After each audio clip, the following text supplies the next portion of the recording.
Hello, my dear students. I am Dinesh Bharti. Welcome in SGMIC online classes. अभी आप noun, pronoun, verb इसके बारे में पढ़े। आज हम आपको टेंस के बारे में बताएंगे। Tense, TENSE। टेंस का मतलब होता है काल। काल काल का मतलब होता है समय। जैसे समय हमारे कितने प्रकार के होते हैं? 3 प्रकार के होते हैं। जो काल होता है वो 3 प्रकार। दूसरी चीज यहाँ पर आपको ये बताया जाता है कि जो टेंस होते हैं इंग्लिश में वो 2 प्रकार के होते हैं, एक एक्टिव वॉइस और एक पैसिव वॉइस। एक्टिव वॉइस को आज हम एक्टिव वॉइस के बारे में बात करेंगे। एक्टिव वॉइस, वॉइस का मतलब होता है आवाज अर्थात वाच। एक्टिव का मतलब है सक्रिय, यानी इसमें जो कर्ता होता है, कर्ता सक्रिय रहता है, उसको हम एक्टिव वॉइस कहते हैं। और एक दूसरा पैसिव वॉइस होता है, उसमें सब्जेक्ट जो होता है वह उतना सक्रिय नहीं रहता बल्कि पैसिव रहता है, निष्क्रिय रहता है। तो आज हम टेंस के बारे में बात करेंगे। तो टेंस जो समय होता है 3 प्रकार का होता है। जैसे इस समय मैं पढ़ा रहा हूं तो ये एक समय ये होगा, इसको हम वर्तमान काल कहेंगे। जैसे अभी हम इसके पहले बैठे थे या कुछ कर रहे थे तो उसको हम भूतकाल में कहेंगे, पास्ट टेंस में कहेंगे। इसके बाद में अभी हम यहाँ से कुछ करने के लिए घर जाएंगे या कहीं जाएंगे तो आने वाले समय को हम फ्यूचर कहते हैं। जैसे कहते हैं फ्यूचर में आप क्या बनेंगे, क्या करोगे फ्यूचर में, भविष्य में क्या करोगे, तो इस प्रकार से उसको फ्यूचर टेंस कहते हैं। तो टेंस के 3 प्रकार होते हैं। पहला होता है इसका present, PRESENT, present tense, TNSE। और दूसरा जो होता है इसका पास्ट टेंस होता है, PAST, पास्ट टेंस। और तीसरा जो होता है इसको हम फ्यूचर टेंस कहते हैं, FUTURE, फ्यूचर टेंस, TNSE। इसको हम भविष्य वर्तमान काल कहते हैं, वर्तमान काल। इसको हम भूतकाल कहते हैं, भूतकाल। और इसको हम भविष्य काल कहते हैं, भविष्य काल। इस प्रकार से ये 3 प्रकार के होते हैं। इसमें देखिए जो प्रेजेंट टेंस में होता है, इसके वाक्य के अंत में आपको आएगा हा, है, हूं, हैं, आदि शब्द आते हैं। इसमें आता है भूतकाल में जो आता है था, थी, थे। और फ्यूचर में आएगा गा, हिंदी के वाक्यों में गा, गी और इसी से हमें स्पष्ट हो जाता है कि हमारा सब्जेक्ट सिंगुलर नंबर में है, प्लूरल नंबर में है, मैस्कुलाइन जेंडर में है या फेमिनाइन जेंडर। जैसे आ गया ये है, तो ये है हो गया, तो ये हो गया आपका सब्जेक्ट है सिंगुलर नंबर। ये हूं हो गया तो यह आई के साथ में होगा, जैसे मैं जाता हूं, मैं खेलता हूं, मैं पढ़ता हूं। और है हो गया, ये प्लूरल नंबर दोनों के लिए होगा, मैस्कुलाइन फेमिनाइन दोनों के लिए प्लूरल नंबर में हो, जिससे वह खेलते हैं, हम लोग पढ़ते हैं। तो इस प्रकार से जैसे देखो पास्ट में है, ये पास्ट मतलब होता है भूतकाल, बीता हुआ समय, गुजरा हुआ समय, तो उसको हम भूतकाल कहते हैं। इसके हिंदी वाक्यों में था, थी, थे आते हैं। तो था का ये हो जाएगा कि हमारा जो सब्जेक्ट है सिंगुलर नंबर में है और वो मैस्कुलाइन जेंडर में है। थी का मतलब हो जाएगा हमारा सिंगुलर सब्जेक्ट फेमिनाइन जेंडर में है। और थे का मतलब हो जाएगा दोनों जेंडर के लिए, चाहे वो मैस्कुलाइन हो या फेमिनाइन हो। मैस्कुलाइन पुरुष लिंग होता है और फेमिनाइन स्त्रीलिंग होता है, दोनों के लिए हम थे का प्रयोग। ऐसे गा, गी, गे का, गा का हम सिंगुलर नंबर सब्जेक्ट के साथ में करेंगे, गी का सिंगुलर नंबर सब्जेक्ट है लेकिन फेमिनाइन जेंडर के साथ में, और गे का मतलब होगा यानी दोनों के लिए सिंगुलर हो, मैस्कुलाइन और फेमिनाइन दोनों के लिए होगा, और ये प्लूरल नंबर में होगा। तो अब हम चलते हैं प्रेजेंट टेंस के बारे में। प्रेजेंट टेंस 4 प्रकार का होता है। पहला जो है आपका present, PRESENT, present indefinite tense, indefinite tense. इसको हम हिंदी में कहते हैं वर्तमान, अनिश्चित काल, अनिश्चित काल। दूसरा जो आता है आपका प्रेजेंट में, present continuous tense, present continuous, NUOUS continuous tense. इसको हम कहेंगे वर्तमान जारी काल, वर्तमान जारी काल।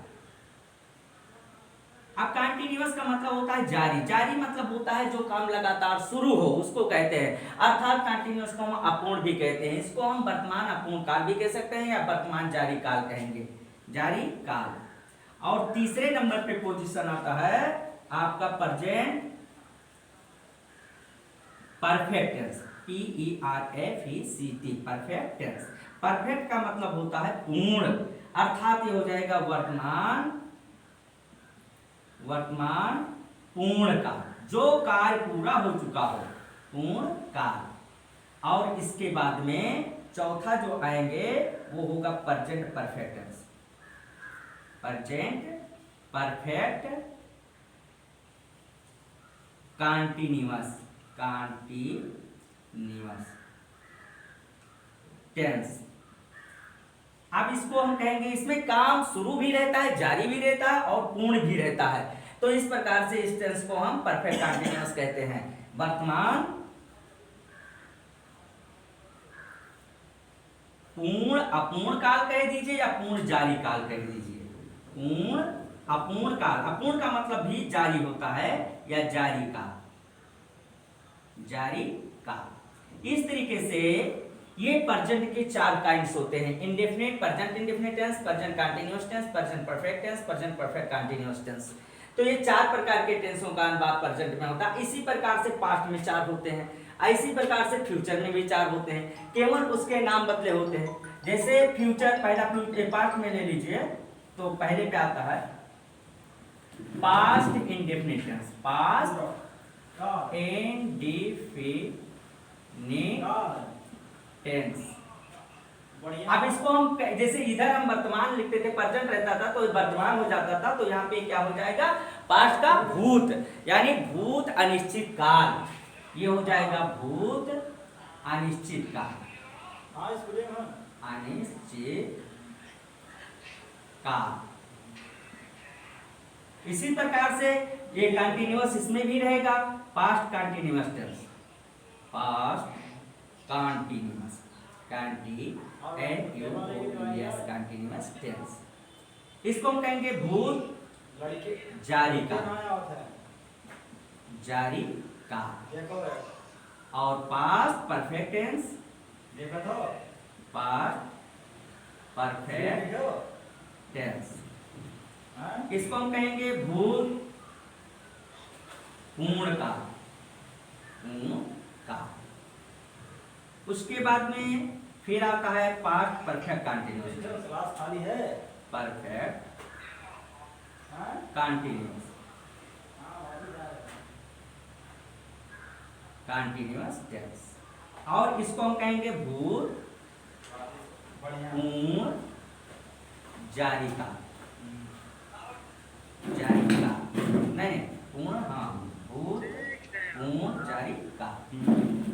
इस प्रकार से पास्ट में भी आपके चार प्रकार के होते हैं, past indefinite tense, past continuous tense, past perfect tense और पास्ट परफेक्ट कंटीन्यूअस टेंस।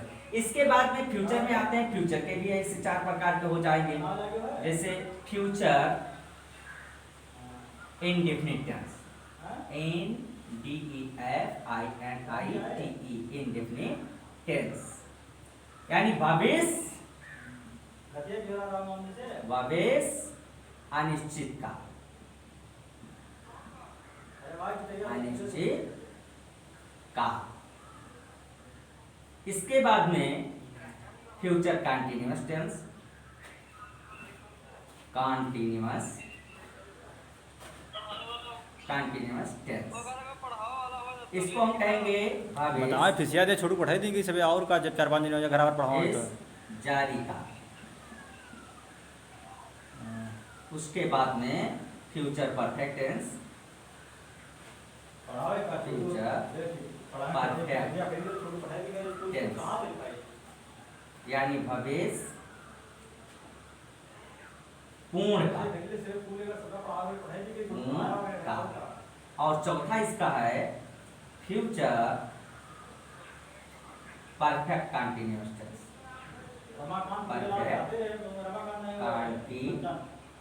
चलिए नीचे लिख देते हैं कंटीन्यूअस, कंटीन्यूअस टेंस। इसको हम भविष्य पूर्ण जारी काल कहेंगे, जारी काल। बस यही 4 प्रकार के एक्टिव वॉइस में ये 3 प्रकार के टेंस होते हैं और तीनों के हर एक के प्रत्येक के 4 होते हैं। पर जैसे इंडेफिनिट, कंटीन्यूअस, परफेक्ट और परफेक्ट कंटीन्यूअस, इसमें पास्ट में भी होते हैं और फ्यूचर में होते हैं। आपको मेन याद करना है, जैसे इंडेफिनिट को याद करना है, कंटीन्यूअस को याद करना है, परफेक्ट को याद करना है और परफेक्ट कंटीन्यूअस। यही चारों चीज ये पास्ट में भी होंगे और फ्यूचर में भी होंगे। तो अब इसके बाद में अभी टेंस के बारे में आपको बताया गया। टेंस ये आपके 3 प्रकार, ये एक्टिव वॉइस है और ये 3 प्रकार के होते हैं। और अब इसके बाद में अगले वीडियो में आपको अब एक प्रेजेंट इंडेफिनिट टेंस के उसके नियमों और उसके बारे में आपको बताया जाएगा। धन्यवाद।